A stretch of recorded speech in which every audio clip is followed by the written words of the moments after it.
Server Jeparov. Ko'pchilik maydonida yana bir imkoniyat. Gol! Gol! Ulug'bek Baqoyev ham baribir o'z so'zini aytdi, qadrli futbol muxlislari.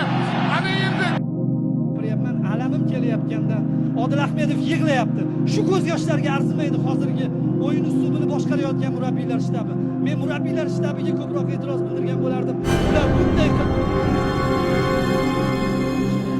raqib darvozasiga to'p kiritishlari kerak edi yoki yana o'sha Suriya bilan Malayziyadagi o'yinni hozir barcha o'yinlarni eslashimiz mumkin. O'sha omadsizliklarni so'nggi daqiqalarda o'tkazib yuborgan gollarni Odil yig'layapti. 2022 yilda Qatar yashil maydonlarida futbol bo'yicha jahon chempionati bo'lib o'tadi. O'sha jahon chempionatiga O'zbekiston terma jamoasining chiqishini xohlab chiqqan jamoa bu Shobozlar. Timur Kapadze shogirdlari Birlashgan Arab Amirliklariga safar qiladi. 5-iyun oqshomidagi o'yinda milliy jamoamizga durang ham yetarli bo'ladi.